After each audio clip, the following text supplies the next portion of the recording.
anything today, correct? No. I have very strong network here. Yeah. So we were doing the standard number 5A diligence and reasonable basis. So like we were into this, like yeah. So we just finished that. The level of research needed to satisfy the requirement for due diligence. See, what do you mean by due diligence? Having a good amount of research of something, correct? If you Yes. want to buy a land or if you want to buy a property, you have to do the due diligence. In the sense, you have to completely gather all the information regarding that, or you have to approach a lawyer and take a report from them, correct? So that will differ depending on the product or service offered. So a list of things that should be considered prior to making a recommendation or taking investment action includes what? Global and national economic conditions. You will consider all this before taking like any investment action, correct? What is like how the economy is performing, how the world economy is performing, whether there's a recession going to come, what's happening in United States, and how it's going to impact the home country. Then the firm's financial results, you'll see operating history and the business cycle stage. You will see the fees and historical results from a mutual fund. See, if I want to invest my money in a mutual fund, I'll see how much the fund manager is charging from me. Like I'll compare 4 to 5 funds and see what is the fees they are charging. So I would only like see. I definitely want good benefits, but I'll see the what kind of portfolio they are having and how they are delivering, and I would also look for some less fees. Correct? Yes. Everyone wants limitations of any quantitative models used, and like suppose VAR is having some limited scope in risk management. Definitely I'm not speaking about investments, but if you do risk management, VAR has a limited scope. It cannot study the tail risk. Am I right? For that you need expected shortfall. So then the models, what they are using, what kind of limitations they have, and the determination of whether peer group comparisons for valuation are appropriate. Recommendations for members should encourage their firms to adopt a policy for periodic review of the quality of third party research if they have not. So they should do that. If like see, third party research is also something which many of the members consider, but again you should have a proper periodic review of that. Examples of criteria to use in judging quality are review assumptions used. Okay, that means like if you want to judge quality of something, then you have to do reviews of that, correct? Hello. Yes, sir. Yes, sir. Please go on. So what are the criteria you will use in judging quality of something? Reviews, review assumptions used. That means some, like review has been done and what are the assumptions. Determine how rigorous the analysis was. Identify how timely the research is. Evaluate objectivity and independence of the recommendations, whether there is no pressure on them to give any kind of recommendations or any kind of bribe some company has not given to them, like you try to promote our company stocks more, and some kind of what we say, some bribe related to promoting their stocks so that people will buy more of their stocks and capital can be arranged, or trying to inflate the prices of stock. So members should encourage their firms to consider these policies and procedures supporting this standard. Have a policy requiring that research reports and recommendations have a basis that can be substantiated as reasonable and adequate. So whatever the research reports you are considering, whatever the recommendations you are taking from someone or anyone, definitely that should be reasonable and adequate, and that should be the one from you are taking that like should be very authentic, or what we say should be a very trustworthy source. Have detailed written guidance for proper research and due diligence. Okay. Have measurable criteria for judging the quality of research and base analyst compensation on such criteria. So you should see what was how the research is done and what quality of research is that, how deeply the research has been done, how deeply the data about the company has been properly analyzed, and then then you can definitely compensate for such things. Have written procedures that provide a minimum acceptable level of scenario testing for computer based models. Okay, so you should have a written procedure. That means the procedure should be having something very clearly mentioned that what is the acceptable level of scenario testing for computer based models, and Include standards for range of scenarios. What scenarios have to be used, or what scenarios you should keep the target into. Okay. Model accuracy over time and the measure of sensitivity of cash flows to model assumptions and inputs. How the cash flow is sensitive to what models you're using.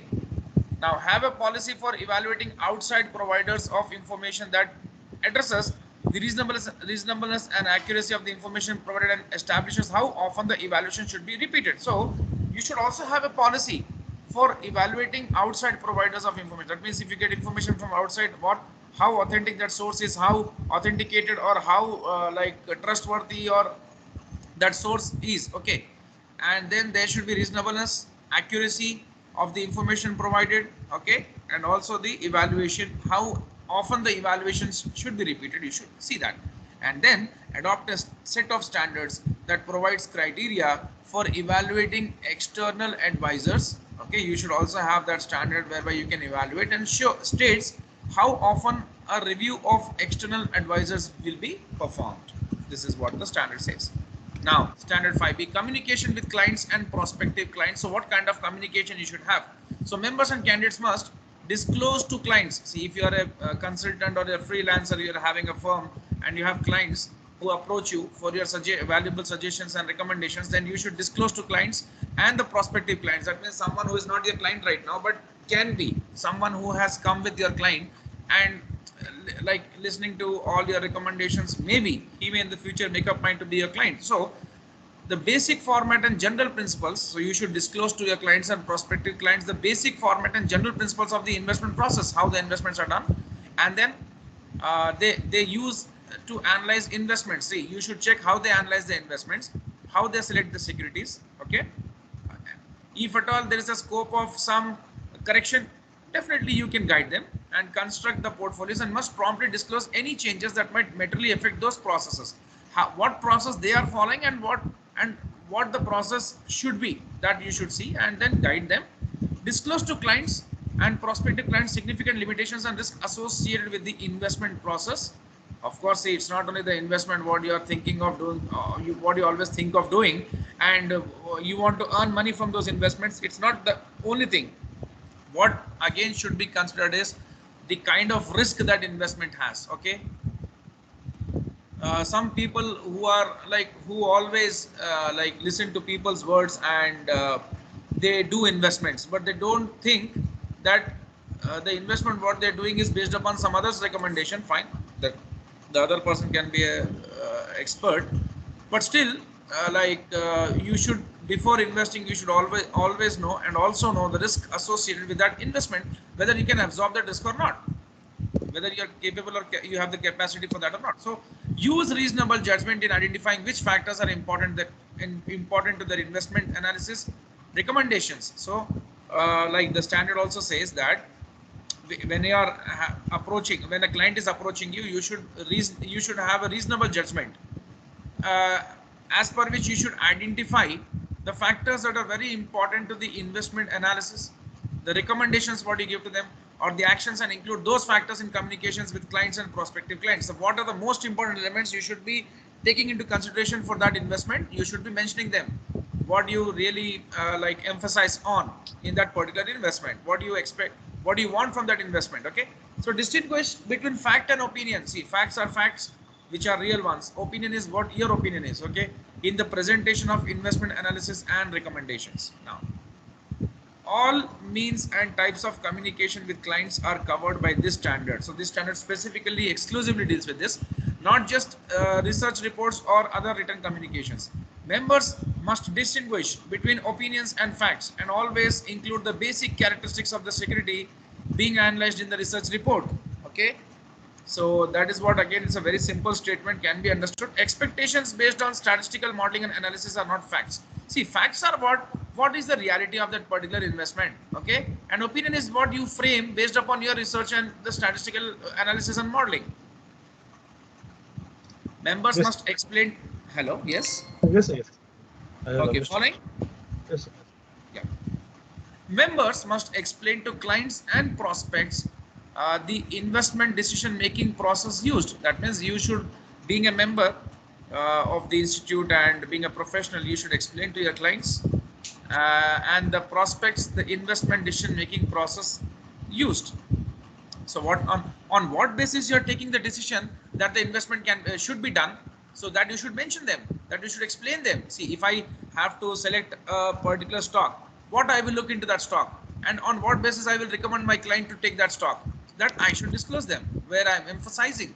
So in preparing recommendations for structured securities, structured, like I'm speaking about mutual funds, allocation strategies, or any other non-traditional investment, members, like traditional investment are stocks and bonds, non-traditional can be anything other than this.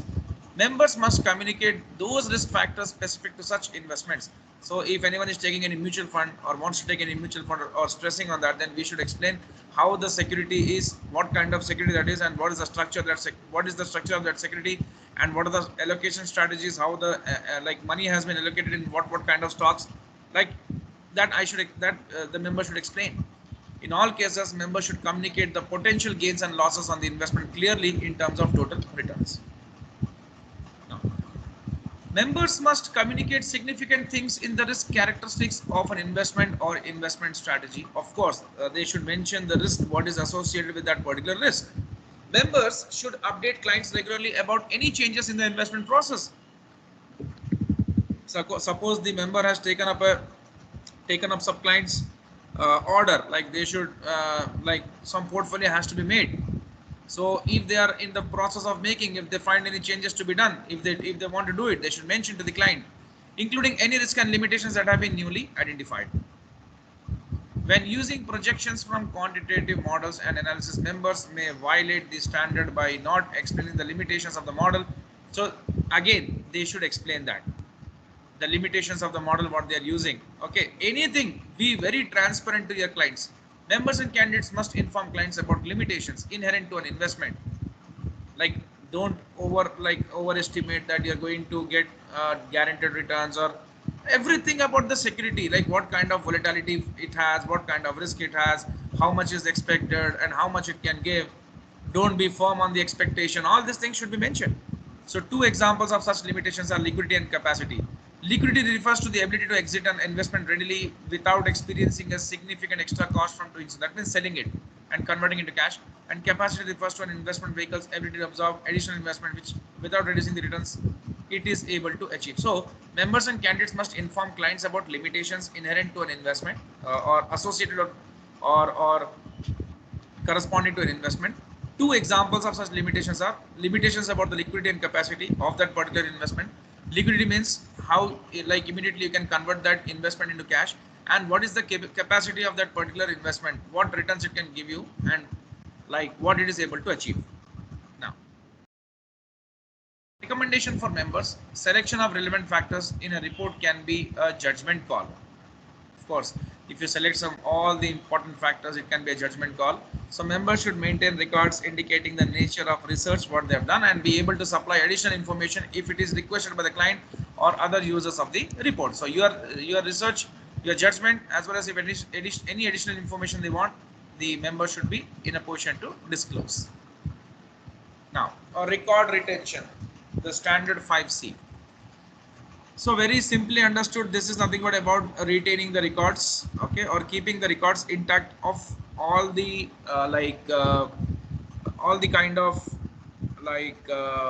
in the sense what we say communications or investment, that is investment related communications, or any recommendations or any analysis what they have made for their clients. Okay, all the journey from the day one the client has approached and become the client of the member, till the time he's client, or every like till the time he's willing to continue as a client. So all the correspondence between, that means communication between the member and the client, should be maintained intact, or records should be kept intact and it should be retained. Okay, so members and candidates must develop and maintain appropriate records to support their investment analysis. Recommendations, actions. So that's what the standard says.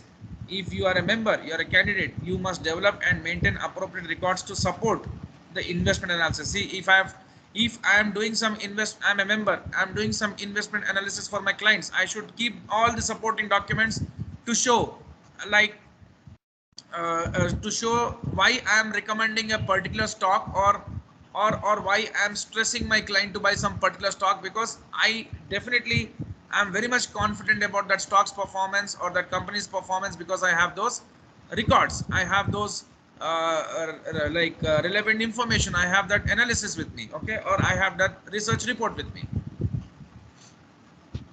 And other investment related communications with the clients and prospective clients. So you should always have all the appropriate records to support your investment analysis. Your recommend, see, if I recommend some stock to you, on what basis I'm recommending, I have that research with me, so I should keep those things intact.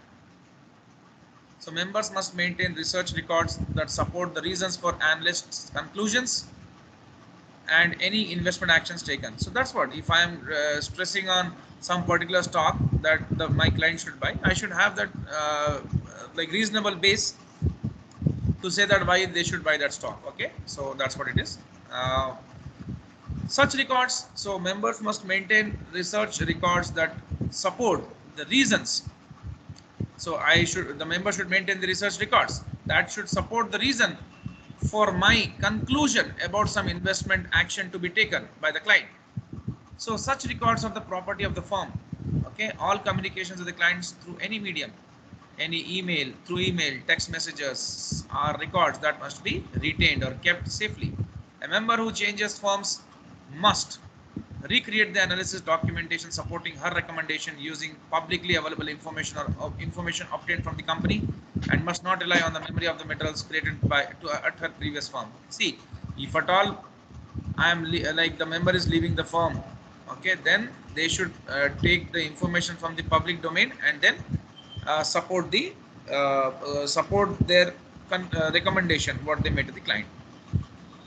Recommendations for members is, if no regulatory standards or firm policies are in place, standard recommends a 7-year minimum holding period. So till 7 years you should hold the records with you. And recommendations for Yes, sir. Yes, sir. Yeah, recommendations for firms. This record keeping requirement generally is the firm's responsibility.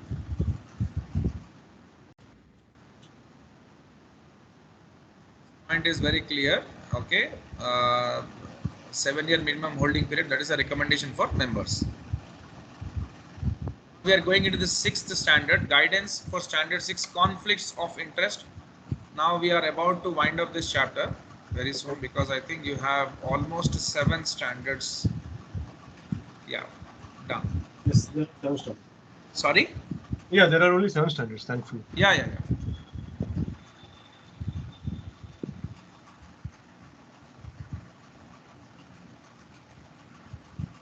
Okay, 6A.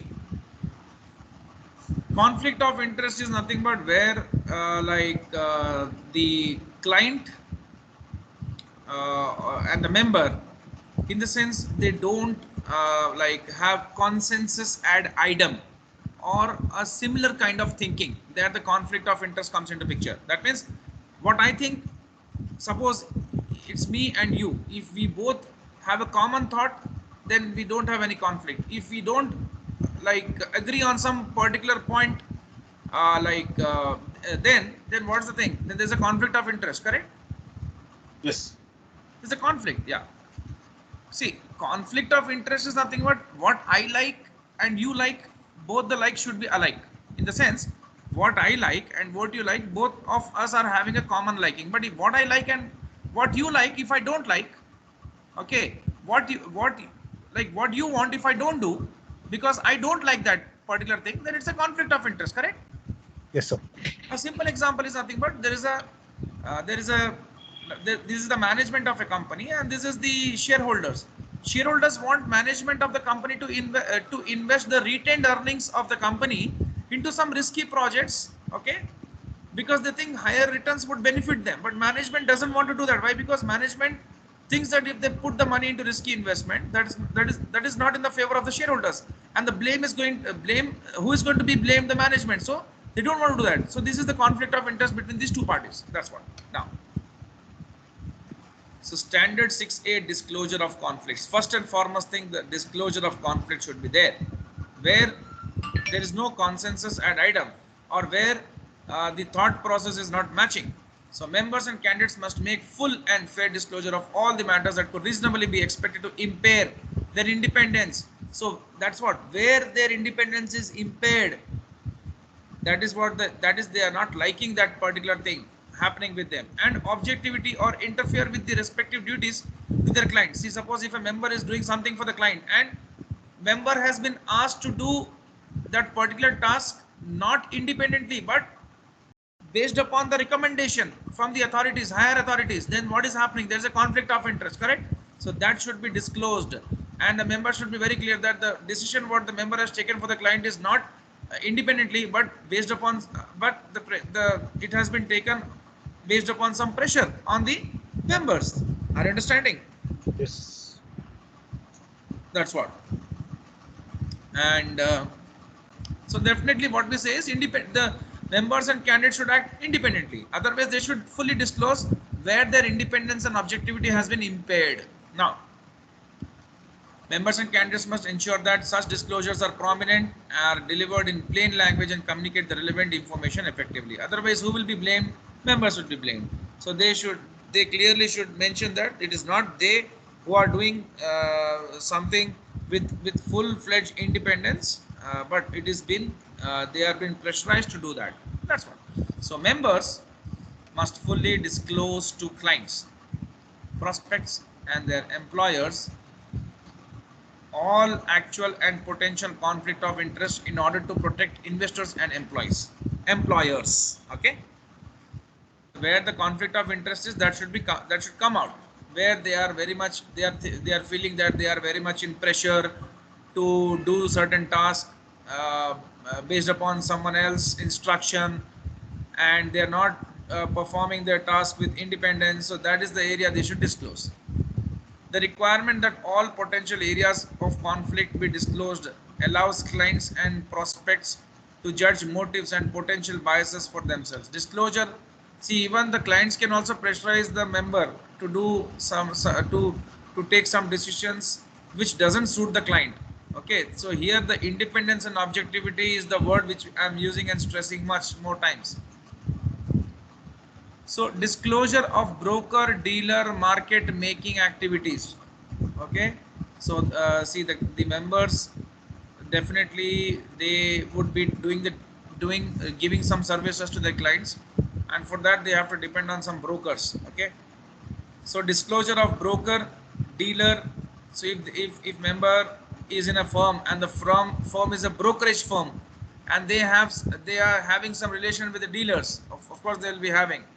So disclosure of broker dealer market making activities would be included here. Board service is another area of potential conflict. That means board will pressurize the members. The most common conflict that requires disclosure is actual ownership of stock in companies that the member recommends or that clients hold. That can also be the thing, like how much they are holding, and really what they are holding is what is there in their account. Did you understand? Yes, sir. Yes, sir. Yeah. So another common source of conflict of interest is a member's compensation bonus structure, which can potentially create incentives to take actions that produce immediate gains for member with little or no concern for long-term returns for the client. So we will be giving you a higher compensation or bonus or something, some kind of pressure, some incentives. So for that, then what can happen? The independence of the member can be affected. Such conflicts must be disclosed, like where the member is not comfortable in taking some decisions which are very much beneficial for the clients, and where like their decision making independence is getting affected, that they should clearly disclose. Okay, so such conflicts must be disclosed when the member is acting in advisory capacity and must be updated in the case of significant change in compensation structure. Members must give their employers enough information to judge the impact of a conflict, take reasonable steps to avoid conflicts, and report them promptly if they occur. So this is what they should do. Recommendations for members: any special compensation arrangements, bonus programs, commissions, and incentives should be disclosed. If they are getting something and they are getting some additional benefits, the members, Suppose there is a product which member doesn't want to recommend, but if he's getting higher commission or some bonus for that, then he will definitely recommend to the clients. So that kind of things they should disclose. I don't think this is going to happen in real life. No one would disclose all these things, but CFA Institute is like someone who doesn't want to be trapped in all this, so they can clearly say that we have already mentioned everything in our ethics section, that members, how the members should abide with, and what kind of ethics they should follow. So here they are very clear that you should disclose. That's it. Shall we move forward, Abhijit? Are you following? Yes, yes, sir. Yes, sir. So far. Next one. Priority of transactions. So investment transactions for clients and employers must have priority over investment transactions in which a member or candidate is the beneficial owner. That means clients and employers interest should be the first one rather than the personal interest. That means the personal interest should be secondary, the clients and employers interest should be first when it comes to any investment transactions, even though some transactions may be of such kind whereby you can be a member whereby you can be the beneficiary, or you may benefit from some transactions. Okay, so first the benefit should go to clients or employers. Fine.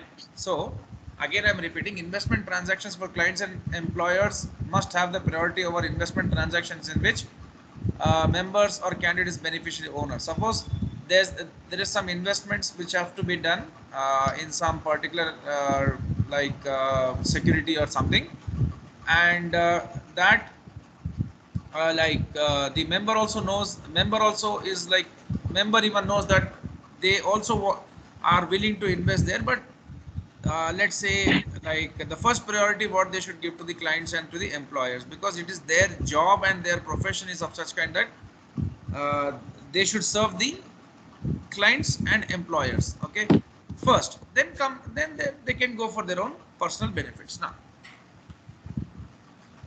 from that transaction. Okay, so client transactions take priority over personal transactions and over transactions made on behalf of the members firm. So first is client and employer, and after that the personal. Personal transactions include situations where member is the beneficial owner. So personal transactions may be undertaken only after clients and members employer have had an adequate opportunity to act on a recommendation. Yeah. So if then that means first they should exploit all the opportunity and benefits, then you should take care of yourself. Note that family member accounts that are client accounts should be treated just like any other client account. They should not be disadvantaged. So these guys can have all the proxies for that case, correct? Okay. Hello. Yes, sir. Yes, I agree. So members must not act on information about pending trades for personal gain, and the overriding considerations with respect to personal trades are that they do not disadvantage any client. That means there's no doubt that no one is stopping you from gaining anything, but maximum benefits should be going to the clients and to the employer, because you're already charging for all those things. Again, you want your personal benefits above them. It does not go well. When requested, members must fully disclose to investors their firm's personal trading policies.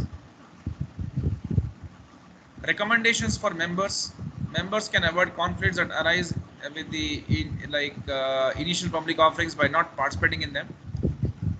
That's what they already have very good information about all this IPOs and all, so they can buy a lot of stocks before that goes to clients or anyone else, but they should restrain. That means they should not be doing that. They should avoid buying all the stocks what they really know all the information about, and take the benefit, but they should make the benefits for their clients.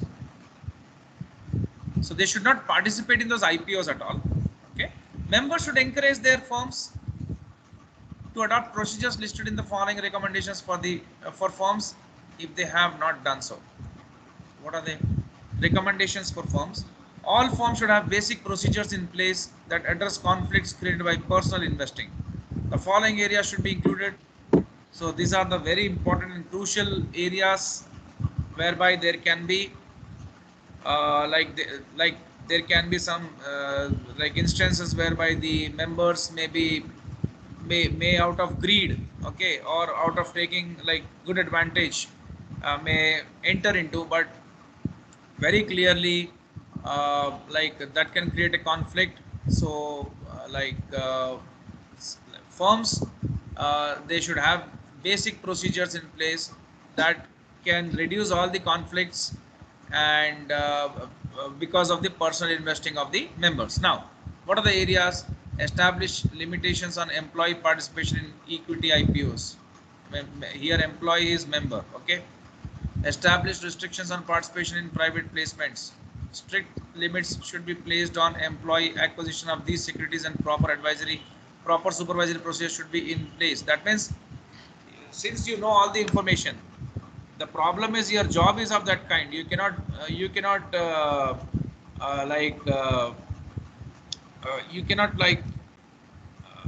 job is such kind that you cannot disassociate yourself from all these things. We know that there can be greed element even, but your job has one ethic, that is client and employer interest first, and then second you. So even though, like, when a sweet, see, you go to a lot of sweet shops, they don't eat their sweets, they sell it, okay. They look, uh, the customer is given more importance than their personal interest. In the same way, if you are into all, your job is to give advice and like advisory services and all, so, and you have all the information about the equity IPOs, what are going to come and all, then you should not enter into that, okay, not participate and not buy those stocks and then again sell at higher price and make some benefits. So because that may arise conflict of interest.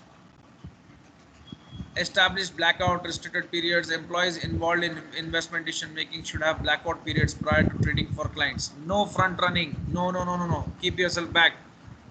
The size of the firm and the type of security should help dictate how severe the blackout requirement should be. So what is this blackout, Abhijit? During certain periods, you should not enter or exit these investments. Hello? Yeah. Your voice is very low pitched, Abhijit. Okay, so okay, let me speak a bit louder. You see, during certain periods, you are not able to transact any sort, no buy, no sell, for a couple of months or couple of weeks or whatever the policy is. Did you hear me? Like really, the voice actually, I think there's some problem here. Maybe because of the fan. Like this fan is like I'm not able to hear. Okay, just. Yeah, now you say.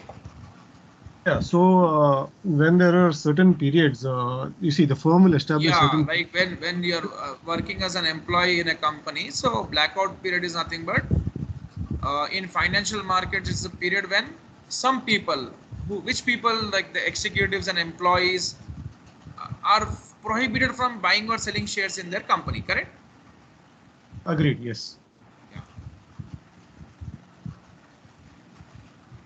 Establishing reporting procedures including duplicate trade confirmations, like same kind of trades, if they have done for someone else, they should confirm. Disclosure of personal holdings, what they have. Like suppose if client, I have done a trading for client and for me as well, so that I should disclose. Beneficial ownership positions and pre-clearance procedures. Now comes the referral fees. I think after this we have 7B. Okay, just one page. We'll wind up.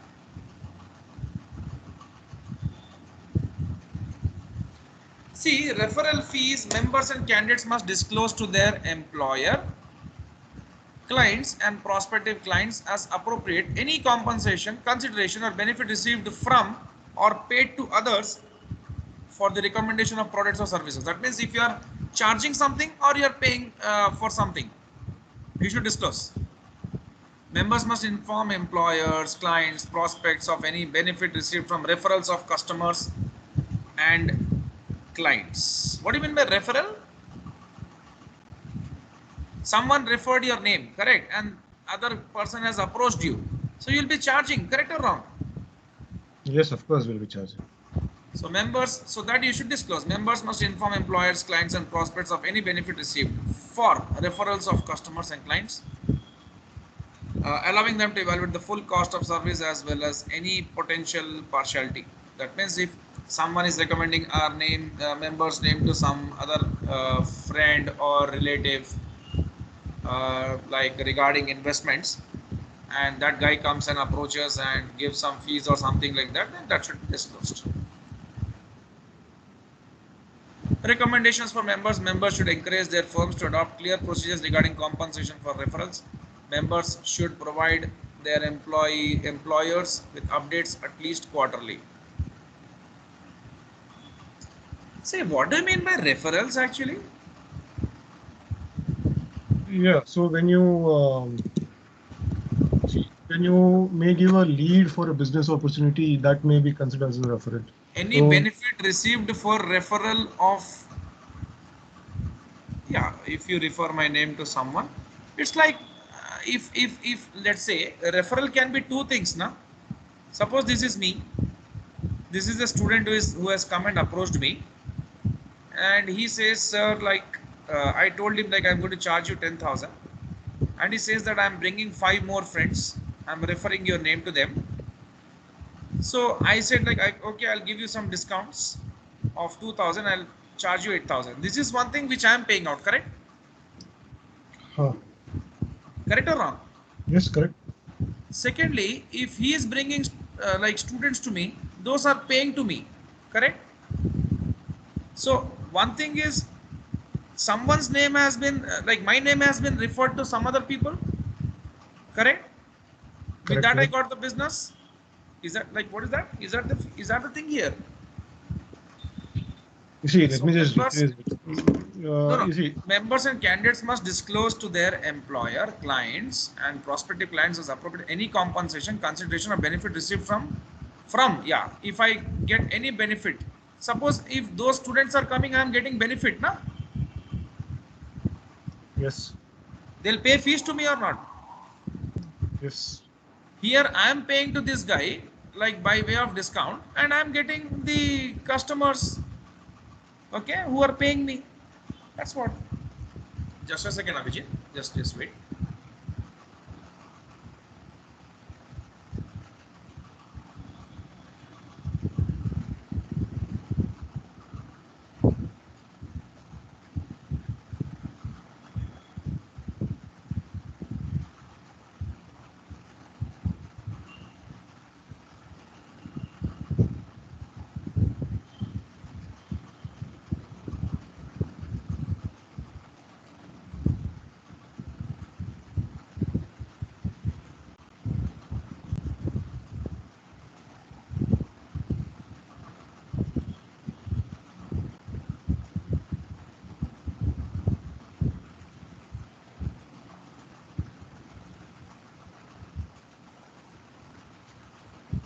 Yeah, that's what.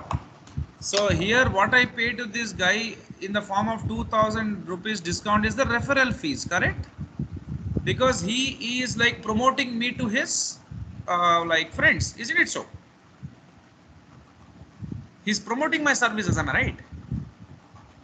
yes, sir, I agree. Yeah, And secondly, if this is a member and this is a client, and if I am like kind of referring some stock to this particular client, then I may get a referral fees, am I right? Being a member, could you am I repeat? right or not? Could you repeat? Hello? Yeah, could you repeat? I shall repeat. Could you please repeat the question? You see, I was not able to hear you well. This is a member, this is a CFA member, and he is like recommending some particular companies like stocks or some product to this client. Okay. So this particular CFA will get the referral fees, na? No, I mean that'll be a part of his job, no? No, it will be a part of the job. That's what it is, na? No, how much more referral? I mean, you can't double charge customers. No. That may have some compensation also, apart from job. See, basic salary is basic salary. Some commission arrangements also can be there, na? Yeah, I agree. Yeah, there will be Can additional. be there, of course. I'm saying about this person working in a firm, and like what he is doing the analysis and all. He is recommending something to his clients. So being a middleman, he will also get some commission, correct? So Okay. members and candidates must disclose to their employer, clients and prospective clients as appropriate any compensation what they have received or benefits they have received or they have paid. So all disclosure should be made. That's it. So members must inform employers, clients, and prospects of any benefit received for referrals of customers and clients. That means if these guys have referred something to someone, or if they have got some referral, so they, if they have got some referral, they pay. If they have referred to someone, they'll get paid. Okay, they should disclose. And members should encourage their firms to adopt clear procedures regarding compensation for referrals. Members should provide their employers with updates at least quarterly. And recommendation for firms that do not prohibit referral fees. Now understood? Now you understood this one? Yes, sir, I have understood. Please. Yeah, that means some firms do not prohibit referral fees. Should have clear procedures for approval and policies regarding the nature and the value of referral compensation received. That's it.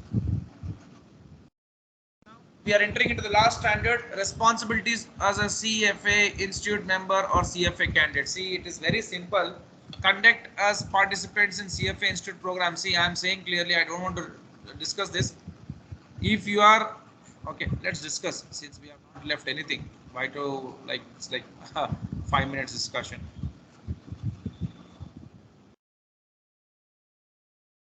Members and candidates must not engage in any conduct that compromises the reputation or integrity of CFA institute or CFA designation, or the integrity, validity, or security of CFA. So that means you should not involve yourself in any frauds, any malpractices, any copying in the examination, being a candidate, etc. So members must not engage in any activity that undermines the integrity of the CFA charter. This standard applies to conduct that includes cheating in the exam, revealing anything about either board or specific topics, either broad or specific topics tested, content of exam questions or formulas required or not required in the exam. Strange. If you, like, by any means, if you get to know about the paper, they are saying, like, if the paper is leaked or something, revealing anything about either broad or specific topics tested. I don't know, like many people, they say, like, but CFA institute has never given any kind of instruction based upon which areas they are going to test a student, more often, or some important kind of thing. There's nothing like that in CFA institute. So definitely it can be a misguiding thing. So you should not do that. Not following rules and policies of CFA program, not giving confidential information on CFA program to candidates or public, improperly using the designation to further personal and professional goals, misrepresenting information on professional conduct statement or CFA institute professional development program. All these are malpractices, so you should not involve yourself. Okay. And members and candidates are not precluded from expressing their opinions regarding the exam program or in CFA institute, but must not reveal confidential information about the CFA program. Candidates who violate any of the CFA exam policies have violated the standard 7A, that is the one which we are discussing. Members who volunteer in the CFA program must not that they should not be like should be like, if they see any malpractice happening, they should not refrain from disclosing that. Otherwise, they themselves are also involved in that. See, when you know something wrong is happening, you should not keep quiet. So that should be brought out. Okay. So members who volunteer in CFA program may not solicit or reveal information about questions considered or included in CFA exam, about the grading process, or about scoring of questions. The reference to CFA institute, the CFA designation, the CFA program. Very good. This is also a part of ethics. Very good, very good. When referring to CFA institute membership, the CFA designation or candidacy in CFA program, members and candidates must not represent or exaggerate the meaning or implications of membership in CFA institute holding the CFA designation or candidacy in the CFA program. That means what the CFA Institute is, the CFA Institute should be portrayed in that way, not something very extraordinary, not something very less. So they don't want any kind of like flattery or something like what it is, what it is. That's it. So members must not make promotional promises or guarantees tied to CFA designation, such as over promising individual competence or over promising investment results in the future. That means CFAs are someone who are the best in the market, who are someone who are like geniuses. No, institute even doesn't say that. They are experts, but not genius. Not any time, not every time what they say is always right. Members must satisfy these requirements to maintain membership. Sign the PCS annually. PCS, like I think for being the member, you have to pay the membership fees. That's it, correct? Yes, you have to pay membership fees, sir. Sorry. Yes, sir, you have to pay the membership fees to be a part Yeah, of yeah, it. yeah, of course. Pay CFA membership annually. I don't think what is this statement, na? PCS. I forgot that. What is PCS full form? Professional conduct statement. If they fail to do this, they are no longer active members. Of course, when it comes to money, CFA Institute does not spare anyone. If they have to survive. Do not misrepresent or exaggerate the meaning of CFA designation. As I said, don't put any like no flowery words or something. There's no partial CFA designation, not acceptable. It is acceptable to state that CFA that the candidate successfully completed the program in 3 years, if in fact he did, but claiming superior ability because of that is not permitted. Yeah. Members should be sure that the recommendation to members that their firms are aware of the proper references to a member's CFA designation or candidacy, as errors in these references are common. Okay. Done with this chapter, Abhijit. I'll see like what is this? It's a big one or small one. Let's finish the next one also, Abhijit. Okay, just give me 5 minutes of time. Hello. Okay. Yeah, Yes, I'm sir. calling immediately. Yeah.